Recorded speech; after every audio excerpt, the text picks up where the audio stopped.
Bienvenue dans le 56 cast, 45e du nom. Au programme cette semaine, nous allons parler de The Pirate Bay, J'étais pas prêt. Ou de The Pirate Bay, du coup, oui, voilà, c'est triste. C'est fou, c'est... la jeunesse qui s'en va. Exactement. Enfin, la jeunesse des autres, des pirates, parce que nous... Non, on a toujours été voilà, on est hyper clean, mais un truc. Et nous allons parler aussi des algorithmes avec le spécialiste mondial des algorithmes de recommandation, Sofian Fanen de Libération. Bonjour. Sofian. Et bonjour Camille. Bonjour. Et on parlera aussi des trucs qui font peur, ça va... Non, voilà. Ça va être chaud, ça va être chaud. Spoiler, merde. Ça va être chaud cette semaine. De quoi on va pas parler? On va pas parler de l'Adopi. L'Adopi, c'est rigolo. En octobre, elle n'a envoyé aux pirates que 116 000 avertissements par email. Vous direz, ça fait beaucoup, mais ça fait quand même 14% de moins par rapport à son rythme habituel. Et en novembre, Adopi n'a envoyé que 90 000. Ah oui, c'est encore moins, avertissement par email, soit une baisse de 22% par rapport à octobre. C'était même une baisse de 14%. Mais Adopi avait prévenu auparavant, elle avait prévenu que les coupes dans son budget annuel allaient avoir des conséquences et qu'on ne pourrait pas les répercuter seulement sur l'aspect positif d'Adopi. On en avait déjà parlé, hein. Adopi, il y a la CPD, la Commission de protection des droits, qui envoie les mails d'avertissement, les courriers recommandés, etc. Et il y a le reste de l'Adopi qui réfléchit un petit peu et en fait, voilà, la coupe... On a baissé leur budget, ils ont envoyé une lettre en disant d'accord, vous baissez le budget, mais dans ce cas, on baisse aussi les mails d'avertissement. Il n'y a pas de raison que ça soit que le département études et compagnie qui souffre. Exactement, et donc le département de recherche et développement continue à faire ses études. Donc là, statistiquement, en fait, les gens, ils ont moins de chances de recevoir un mail d'avertissement s'ils piratent. Non, j'ai rien dit. Non, t'as rien dit, hein. Le succès du tube sud-coréen Gangnam Style, vous vous rappelez, machin, comme ça. Ouais, vas-y. Non, c'est tout. C'est fini. Tu peux chanter aussi Non. En plus, tout le monde le connaît, c'est même pas la peine. Donc Gangnam Style, c'est avéré, ils ont tellement cartonné, etc. Ils ont passé plus de 2 milliards de vues sur YouTube, donc ils ont pété le compteur. Et en fait, YouTube, il a fallu qu'ils modifient le compteur de YouTube pour laisser Gangnam Style... Alors bon, il faut revenir sur le truc parce que donc ils sont arrivés à 2 milliards et quelques. Ils l'ont pas pété parce que YouTube a prévu quand même, donc ils avaient changé avant. Ils avaient on arrive. Pourquoi? Parce qu'en fait le compteur était codé sur 32 bits, signé. Ouais. Non, ça c'est naze. Le compteur était signé, 32 bits signé, parce qu'on sait, que 32 bits ça va jusqu'à 4 milliards et quelques, donc bien. En fait, normalement il y avait que jusqu'à 4 milliards, sauf qu'en fait ils ont signé le nombre de vues, ça veut dire que ça allait de moins 2 milliards à plus de milliards. J'ai pas compris pourquoi. Mais voilà pourquoi j'essaie de faire une blague, parce que sinon... Mais voilà, et donc en fait ils sont passés sur 64 bits, donc on peut aller maintenant jusqu'à 9 quintillions de vues, et on en a pour un bail avant que Gangnam Style arrive. On va faire 9 quintillions de vues, ça va... Ouais, 2150, 2160 dans ces eaux-là. Est-ce que c'est un quintillion? Je sais pas, j'ai lu ça sur internet, quintillion, et je l'ai redit, enfin voilà, c'est... Mais après, on sait pas si ça va être encore signé, si on peut aller à moins 9 quintillions aussi. Je sais pas ce que ça donnerait, enfin bref, on en est où? Ouais, suivant, hein. Offensive de Canal Play dans la grande guerre de la VOD par abonnement. Maintenant, sur Canal Play, on peut regarder les films hors connexion en le téléchargeant au préalable pour partir en vacances dans un endroit où il n'y a pas internet. Et là, j'ai envie de dire, répasse à Netflix. J'ai envie de dire, mais pourquoi on partirait en vacances dans un endroit où il n'y a pas internet? Donc, on en est où? Grumpy Cat a rapporté à sa propriétaire américaine plus de 80 millions de dollars via YouTube et en produits dérivés évidemment parce que YouTube ça rapporte pas 80 millions de dollars en produits dérivés tels que livres et téléfilms.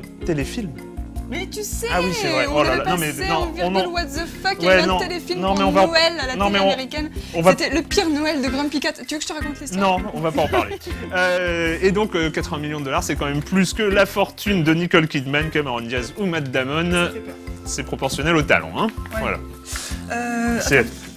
L'Aquitaine, la région Aquitaine, bientôt feu, la région Aquitaine, a créé un accélérateur de start-up du logiciel libre. Ça, c'est assez malin pour le coup.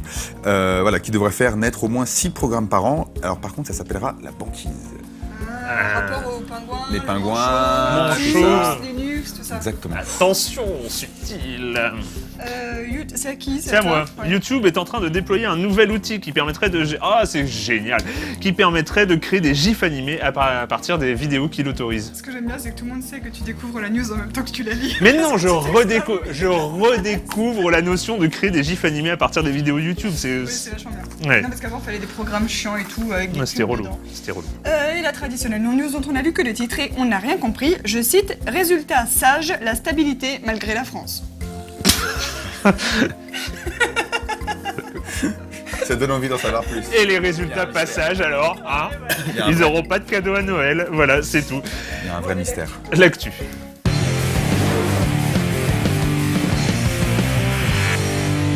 Les algorithmes de recommandation, ça veut dire On parce en a que jamais marre.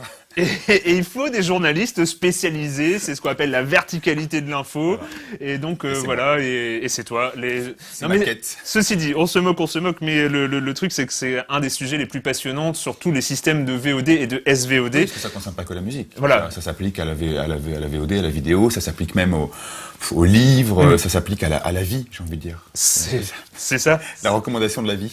Non mais voilà, c'est quand même des principes qu'on peut appliquer partout. Donc voilà, j'avais déjà écrit à peu près 57 000 papiers sur la recommandation.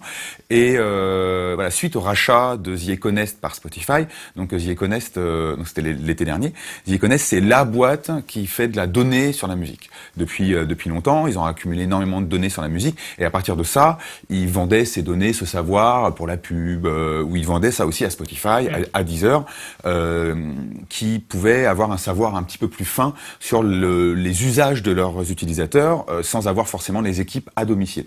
Et Spotify, ils se sont dit, ouais, à un moment, on a quand même beaucoup besoin d'eux, hop, et ils ont racheté. Et à partir de là, je me suis intéressé à ce qu'il advenait de cette fusion. Voilà, parce que c'est quand même une centaine de personnes, ils sont très spécialisés.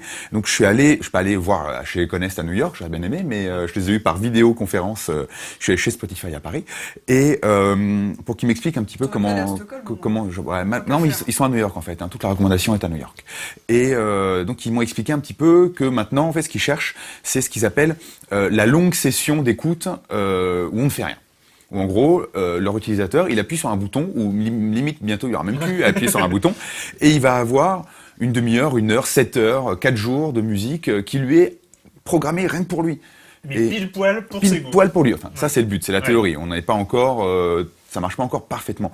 Mais voilà, je suis aussi allé chez Deezer pour voir ce que eux faisaient. Et en fait, ils font à peu près la même chose. Ils sont un peu moins nombreux, ils sont une quinzaine, mais ils font à peu près la même chose. Ils ont un bouton qui s'appelle Flow aujourd'hui, où en gros, on appuie sur le bouton et on a un programme qui est composé que pour nous. Et en fait, voilà, ce programme, ce que je racontais dans mon article, s'appuie principalement sur 2-3 mamelles, on va dire. Ouais, parce qu'en fait, historiquement, la recommandation, c'est, on va dire, c'est Amazon qui a été le précurseur important dans une masse de données. Voilà. Donc, voilà, c'est en fonction des articles sur lesquels on va, les gens ont aussi acheté ça, ont aussi vu ça. Donc, et c'était la première base de recommandation, c'est en fonction de ce qu'on a déjà fait et en fonction de ce que la majorité des utilisateurs qui ont fait à peu près la même chose font ensuite, et ben on sait ce qui arrange l'utilisateur après.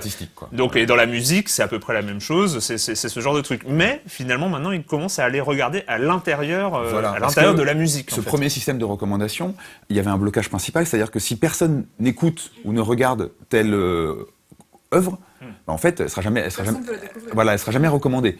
Parce qu'il faut que quelqu'un la découvre, voilà. Donc du coup, il y avait des œuvres. On avait parlé ici d'un site qui permet d'écouter les albums qui n'ont jamais été écoutés sur Spotify. C'est super intéressant. Donc voilà, ils essayaient et puis de faire sortir aussi les gens, parce qu'il y a un phénomène sur Internet aussi dont on a parlé, la sidération de l'illimité, c'est-à-dire, vous avez 30 millions de morceaux, et en fait, la plupart des 98% des utilisateurs ne savent pas quoi écouter. Donc ils vont aller écouter le top 100, ou ils vont aller écouter ce que tous les autres écoutent déjà. De livre de Welbeck. Voilà. La sidération de l'illimité. Non mais c'est un phénomène. Enfin voilà, si vous réfléchissez à votre façon d'être devant une bibliothèque Netflix par exemple, ou Mais même le moindre service de VOD, c'est horrible. Voilà. Enfin, donc il faut une recommandation puissante. Catalogue pourri, donc non, mais c'est vrai que mais quand il sera bien. Et plus t'es intimidé par la masse de et on finit par aller écouter Justin Bieber. Du coup, tu ce que t'as déjà écouté, quoi. Voilà, exactement. Donc, Deezer avait notamment rajouté des recommandations humaines. Ils ont une cinquantaine de personnes qui font vraiment de tri dans l'actualité pour recommander, mais ça suffisait pas. Donc, ils ont commencé à fouiller dans le son, vraiment. Ils font de l'analyse sonore, ils sont capables, donc ils ont scanné leurs 30 millions de titres pour vraiment taguer chaque morceau, donc le timbre, le tempo, le type d'instrument qui est utilisé, s'il y a de la voix, en quelle langue, ils arrivent à même recouper, ils vont chercher les paroles, parce que les maisons de disques leur livrent aussi les paroles. C'est des données qui n'apparaissent pas pour les utilisateurs, mais ils les ont. Donc ils vont aussi recouper les paroles, etc. Donc ils font une analyse extrêmement fine.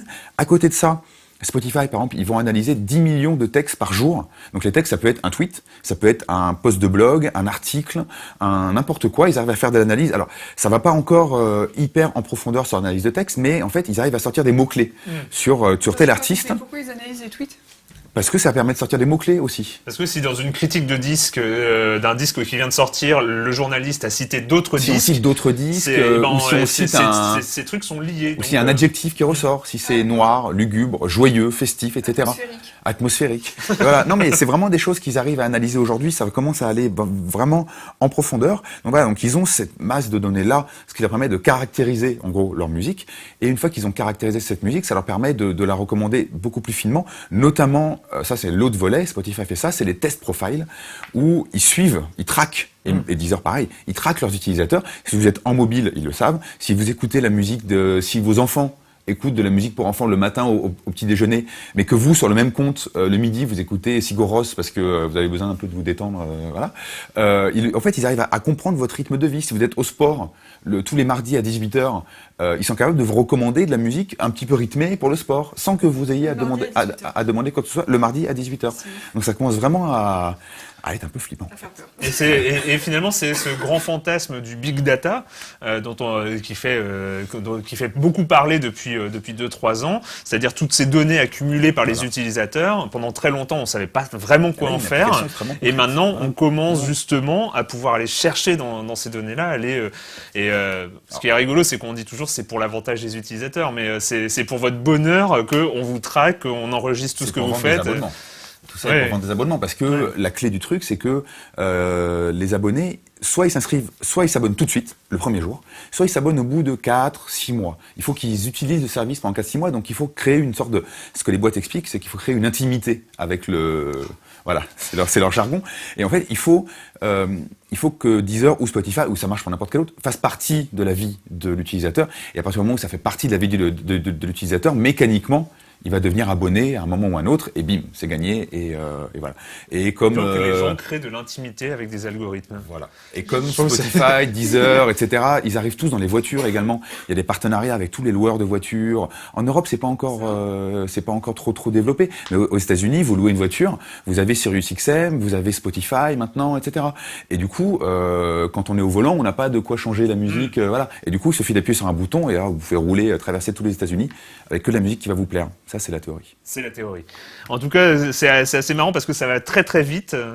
Et puis, ces outils de recommandation qui commencent pour la culture sont destinés à être applicables à peu près partout, et pas que forcément le e-commerce, mais effectivement la vie de tous les jours et ce genre de choses.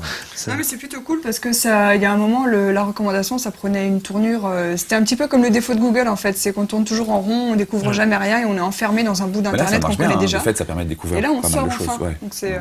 Mais on sort selon les recommandations d'un algorithme.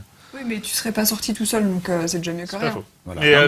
Il y a plein de questions. Par exemple, il y a très peu de place pour le hasard dans ces algorithmes. Je crois qu'il n'y a pas de place pour le hasard. Alors qu'on sait très bien que le hasard est un outil essentiel de découverte. La sérendipité. La sérendipité, voilà. Le hasard sur Google, le hasard dans une bibliothèque, le hasard chez les gens, quelqu'un qu'on connaît plus ou moins bien qui prête un objet.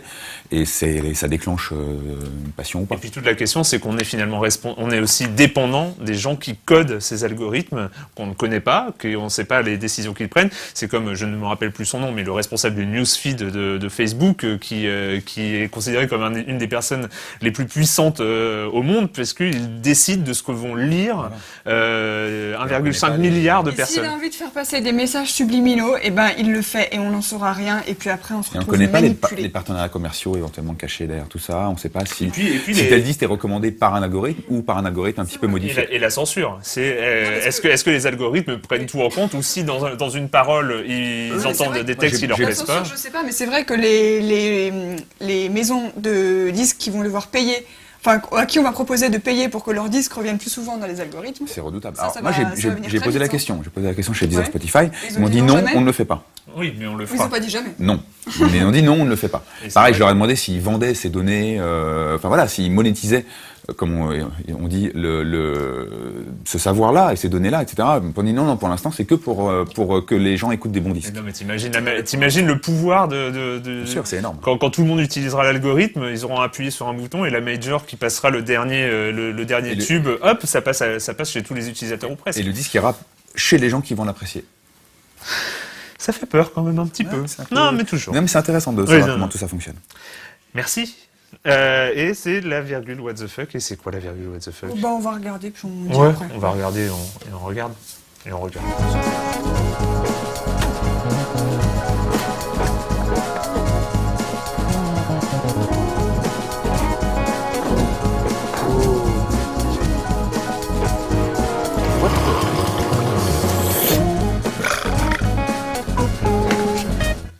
Alors, ce n'est pas de la réalité augmentée, c'est de la réalité augdémente. Bon, ça marche mieux en anglais, hein. Augmented reality, donc il y a un jeu de mots entre augmenté et démente. Par un monsieur qui s'appelle Marty Cooper et qui fait des dessins sur des feuilles transparentes et qui après fait du stop motion et c'est joli.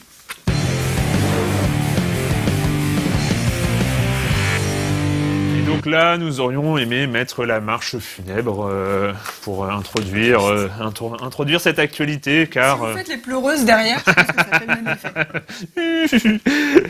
Donc The Pirate Bay, Ouais, The Pirate qui Bay, n'était bah, pas hyper en forme déjà. Bah, il était hyper en forme, jusqu'à ce que déjà il nous arrive une tuile. Enfin, non, mais Pas c'est nous, comme ça. eux. Non, pas nous, voilà. Ouais. Le tribunal de grande instance de Paris a dit jeudi 4 décembre, messieurs les principaux fournisseurs d'accès à Internet en France, c'est-à-dire... Attendez, j'ai noté lesquels. Les principaux. Messieurs Orange, messieurs Bouygues Télécom, messieurs Free, messieurs SFR, à partir d'aujourd'hui, je vous ordonne de bloquer The Pirate Bay sur le territoire français. Vous avez 15 jours pour m'obéir, sinon vous allez devoir payer très cher. Et vous devrez mettre en œuvre toute mesure propre à empêcher l'accès des internautes français à ce site horrible qui seront coupables de contrefaçon massive. Et ainsi, la France a rejoint la longue liste des pays qui bloquent The Pirate Bay, parce qu'il y en a quand même tellement qu'il y a un article Wikipédia qui s'appelle « Liste des pays dans lesquels The Pirate Bay est bloqué », quand même. On a déjà l'Irlande, l'Italie, la Belgique, le Royaume-Uni, tout un tas de gens, et en fait nous on était un peu parmi les derniers, et il y a même des pays très intéressants chez lesquels ça a été bloqué pendant plusieurs années avant qu'ils décident de débloquer parce qu'ils se sont rendus compte que ça servait à rien. Par exemple aux Pays-Bas. En janvier 2014, ils ont dit non, bah c'est inefficace, on arrête de bloquer The Pirate Bay. Parce que, pourquoi c'est inefficace? Parce que, on peut contourner le truc, c'est juste bloqué depuis le territoire français. Donc si on utilise un proxy pour brouiller les pistes et faire croire au site qu'on vient d'un autre pays, eh ben, ça marche. Par exemple, il y a des petites extensions sur les navigateurs Firefox et Chrome qui font ça, mais on installe juste l'extension et après tu cliques sur le drapeau, tu changes de pays et le site n'y voit que du feu et puis tu contournes les trucs. Hein? Voilà. On peut aussi consulter un site miroir qui copie exactement le contenu de The Pirate Bay et il y en a un paquet. Ou on peut aussi décider de s'abonner à un autre fournisseur d'accès que Orange, Bouygues, Free et SFR et tout d'un coup, pouf. Mais ce Eh qui a ben, donné le quand même blocage ne lieu, compte c'est pas. ce qui est quand même fou cette histoire, c'est que ça a donné lieu à un procès complètement fou, parce que c'est quand même le tribunal de grande instance, hein, c'est pas dans un bureau et tout ça. C'est-à-dire que ça a donné lieu C'est à... jamais dans un bureau. Oui, non, mais c'est un vrai procès, donc c'est où, sur le banc des accusés, il y avait des gens qui n'avaient rien à voir avec l'affaire, il y avait les fournisseurs d'accès, donc qui n'en ont rien à voir, parce que les fournisseurs d'accès français s'en foutent complètement de The Pirate Bay ou pas The Pirate Bay. Et, alors ce qui est rigolo, c'est que dans ce jugement, il y a The Pirate Bay est même pas accusé, c'est-à-dire que ce n'est pas le procès de The Pirate Bay, c'est-à-dire... Il y a déjà eu lieu le procès de The Pirate Bay, les gens ils sont tous en prison ou sortis Oui, mais de en prison. Suède et pas en France. Ouais. C'était et donc du coup Tous les pays vont pas s'attaquer à The Pirate Bay alors qu'ils ouais, ont mais déjà du coup on a été- un procès où les condamnés, les gens qui sont condamnés donc à bloquer, n'ont pas été même pas responsables du préjudice. Donc ça donne un truc complètement dingue où on a un procès à des gens qui sont pas responsables du préjudice, qui doivent bloquer quelqu'un dont le sujet n'a même pas été abordé lors du procès. C'est pas mal. Moi je trouve. En tout cas, ils ont aussi ordonné de bloquer une vingtaine de sites de redirection et de sites miroirs, ainsi que 50 proxys, histoire qu'on limite un petit peu les dégâts dans le contournement. Alors, il y en a qui étaient très contents, c'était la Société Civile des Producteurs Phonographiques, la SCPP, qui trouve que c'est une nouvelle étape dans la lutte contre la piraterie musicale. musicales et qu'un jour on finira bien par les avoir, ces salauds. Mais c'est pas fini la piraterie musicale depuis Après, Spotify. Je pense que la ils s'en sont pas aperçus. Ah, c'est ça, parce que personne. Je suis pas sûr qu'ils aient Internet. Sauf que on avait à peine ordonné le blocage de The Pirate Bay en France et on n'avait même pas encore eu le temps de le mettre en place. SFR Free et compagnie s'étaient pas encore réveillés. Que tout d'un coup, ThePirateBay.se ne répondait plus, mais pas seulement en France, genre partout dans le monde. Qu'est-ce qui s'est passé? Il s'est passé que une nuit, la police suédoise dans la banlieue de Stockholm est arrivée et a fait toc toc toc, donnez-nous vos ordinateurs, donnez-nous vos serveurs, donnez-nous tout ce que vous avez, messieurs. Ça commence à bien faire maintenant votre petit cirque. Et en fait, ils ont fait tomber The Pirate Bay en saisissant tout le matériel en une seule nuit à plusieurs endroits. C'est là où nous avons donc appris que The Pirate Bay était hébergé en Suède, parce que depuis le temps, on pensait que il a voyagé pas mal. Mais il y avait tous les trucs qui permettaient de le faire tenir quand même. Dans le film, là, en Suède. The Pirate Bay AFK, là, il montrait qu'il planquait des serveurs dans des grottes obscures. Pour rouiller les gens. Et en fait, c'était juste dans une ferme de serveurs de base. Dans un KGB, dans un appart à Stockholm, il y avait The Pirate Bay. Il y avait 3 câbles, il y avait 3 câbles à débrancher, en fait. Et donc, du jour au lendemain, non seulement The Pirate Bay ne répond plus, mais toute la liste des sites miroirs, toute la liste des forums de discussion et d'autres sites qui apparemment étaient hébergés un petit peu au même endroit, du genre EZTV, Zoink ou Torage. Je ne connaissais pas les deux derniers, mais... Dans cette affaire qui pose plein de questions, notamment celle de l'efficacité, parce que bloquer The Pirate Bay, ça va augmenter le trafic des autres, surtout, mais il y a ce qui est assez amusant, c'est la réaction de Peter Sunde, qu'on connaît, parce que c'est le créateur, le fondateur emblématique de The Pirate Bay. Peter Sunde, qui est la tête d'affiche, a immédiatement sorti une note de blog où il dit, vous vous rappelez, la dernière fois qu'on nous a fait ça, c'était en 2006. Depuis, The Pirate Bay était plus ou moins tranquille, au niveau technique en tout cas, et en 2006, quand la police suédoise avait fait un raid, beaucoup d'internautes étaient descendus dans la rue, alors qu'aujourd'hui, personne ne s'en préoccupe et j'en fais partie de ces personnes qui s'en foutent un petit peu. Alors pourquoi ils s'en foutent?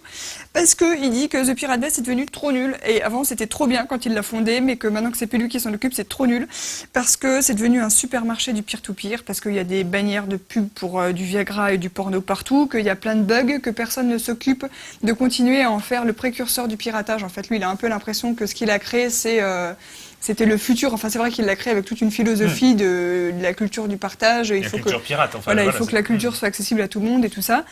Et il défendait cette philosophie. Et maintenant, les mecs qui font ça, il dit qu'ils en ont rien à foutre.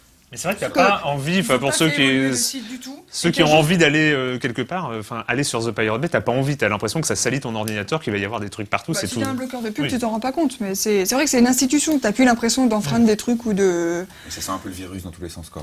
Ouais. Tu télécharges un truc, et puis sur la page d'accueil, ils ont un truc, ça s'appelle The Promo Bay, là ils font de la pub pour tes petits artistes inconnus, et ça en fait ça leur sert de caution, genre on défend toujours les pauvres et les opprimés, mais on sait bien que ça n'a plus grand chose à voir avec avant. Bref, Peter Sunde, en fait il dit qu'il est content que The Pirate Bay soit mort et que maintenant, de l'immense vide qui va régner sur l'internet du partage, il va sans doute sortir un jour un truc bien où il n'y aura pas de pub pour du porno et que ça va être nouveau et chouette. Mais c'est vrai qu'on voit que ça évolue un petit peu dans le monde du piratage, qu'on n'est plus trop...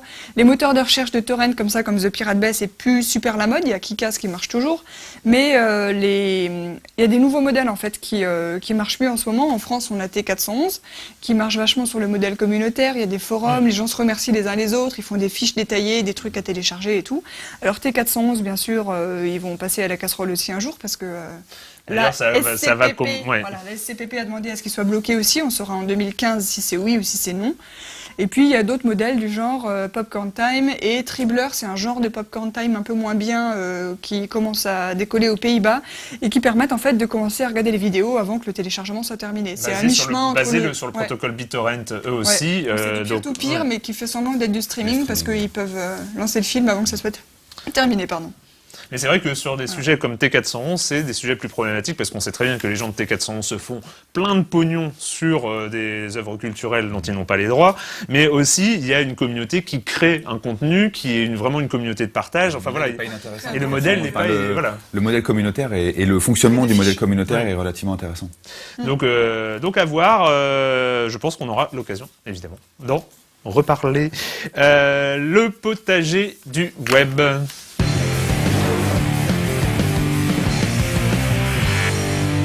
Alors j'adore en ce moment la culture web de l'internet préhistorique, de l'internet d'avant YouTube. Remember. Donc, souvenez-vous, Je dis ça pour la 4e fois de suite, j'ai l'impression.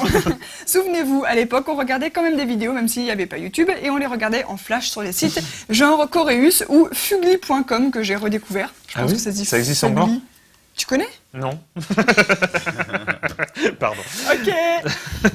En 2003, par exemple, sur Fugly.com, on pouvait admirer cette jolie animation taïwanaise.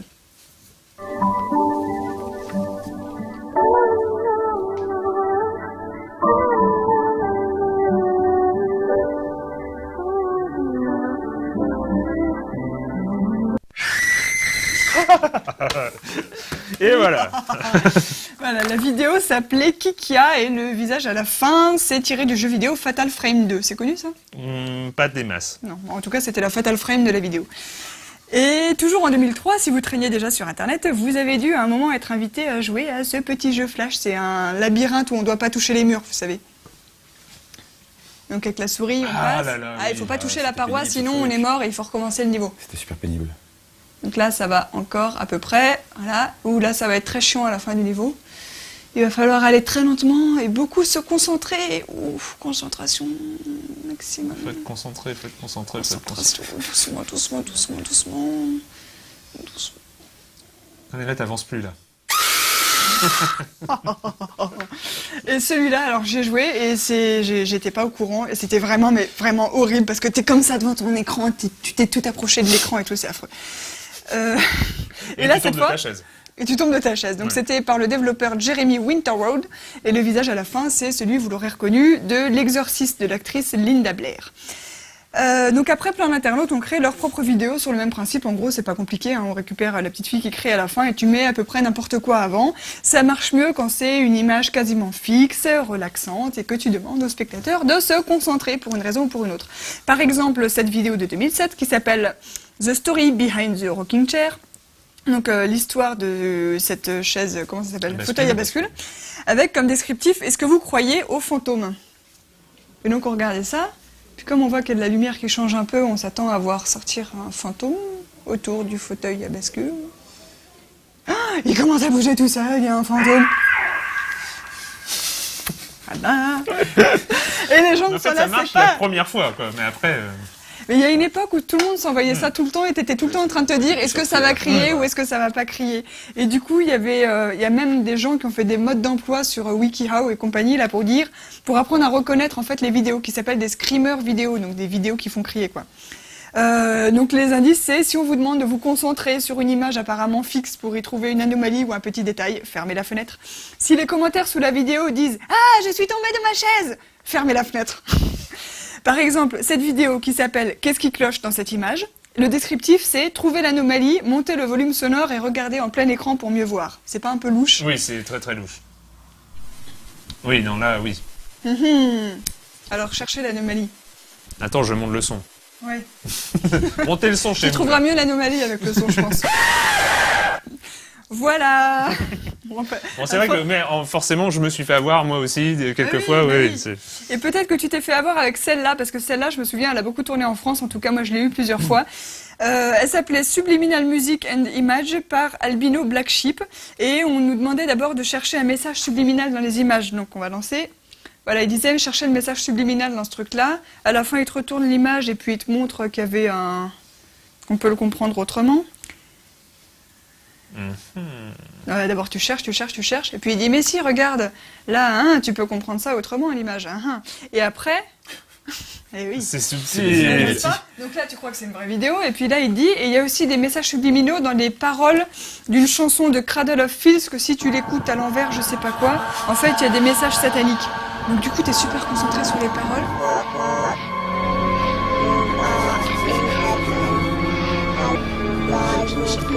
C'est vrai?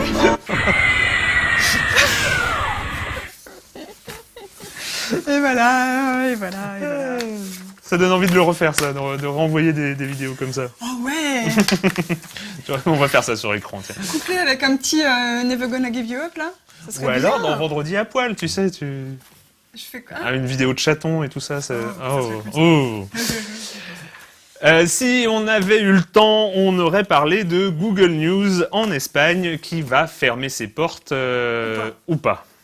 En fait, c'est comme dans tous les pays, c'est comme en Belgique, c'est comme en... C'était où dans les autres pays où ils avaient... en Belgique, Allemagne, il y a beaucoup de problèmes, en France oui, aussi, oui, en oui. Allemagne. Bref, les éditeurs de journaux sont pas contents parce que Google News, ils reprennent des extraits des articles et puis les titres et puis aussi les photos des articles pour faire un gros condensé de news. Et ils payent pas pour ça, les salauds, alors que Google, on sait bien qu'ils sont riches, donc ils doivent payer. Les éditeurs de journaux, par contre, ça leur apporte beaucoup de trafic, donc... Donc voilà. Mais ils râlent quand même, ils essayent de faire payer Google. Alors dans plusieurs pays, ils ont trouvé des arrangements. Du genre en France, ça s'est terminé en écoutez Google, vous nous faites un gros chèque, vous faites un fonds d'investissement Google de 60 millions d'euros, vous financez des projets de presse innovants et puis comme ça on n'en parle plus, vous continuez à faire votre Google News. En Espagne, ça s'est pas passé comme ça. Ils ont voté une loi en octobre qui dit maintenant Google, vous allez payer une petite contribution aux éditeurs de journaux. Et Google a dit si vous votez cette loi, on ferme Google News en Espagne. Parce que certes, Google se fait plein de sous, mais sur le service Google News en particulier, il n'y a pas de pub, donc ils considèrent que voilà, c'est un service qui amène du trafic à la presse, qui aide Google à asseoir sa domination aussi, mais c'est pas un service qui rapporte des sous, donc ils peuvent pas payer par article vu ou par article affiché, c'est pas possible. Oui. Sauf que l'Espagne a dit on s'en fout de vos menaces, on va le faire quand même, et ils ont quand même voté la loi. Et donc Google a dit eh ben d'accord, on se tire à partir du 16 décembre, donc le 16 décembre c'est aujourd'hui. On ferme Google News en Espagne. Alors le ministère de la Culture a fait semblant que c'était pas grave. Ils ont dit non mais on peut accéder aux sites de journaux par d'autres moyens que Google. Et puis vous avez d'autres moteurs de recherche. Après tout, il n'y a pas que Google dans la vie. Sauf que là, les éditeurs de presse, espagnols, l'association des éditeurs de presse, l'AEDE, a dit attendez, en fait, on n'est pas sûr. Peut-être on pourrait continuer à négocier quelques jours et trouver peut-être un petit arrangement. Oui, parce que. Voilà. On en est là. Parce que voilà, les éditeurs de presse, ils sont un petit voilà, peu. n'est-ce pas? C'est fini pour cette semaine et pour cette année d'ailleurs. Donc on dit joyeux Noël, c'est ça? C'est maintenant qu'on commence à dire joyeux. Bonne fête de fin d'année. Et comme pour chaque émission, nous allons terminer par des poils parce que c'est la tradition et parce que c'est Noël et parce que voilà, il faut.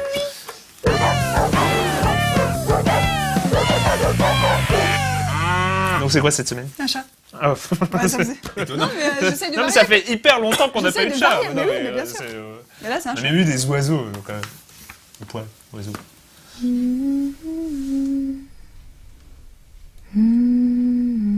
Là, pour le coup, c'est un chat. Oui, t'es un peu C'est confirmé. En fait, il est hyper fort en chat, quoi. Je vous ai bien eu.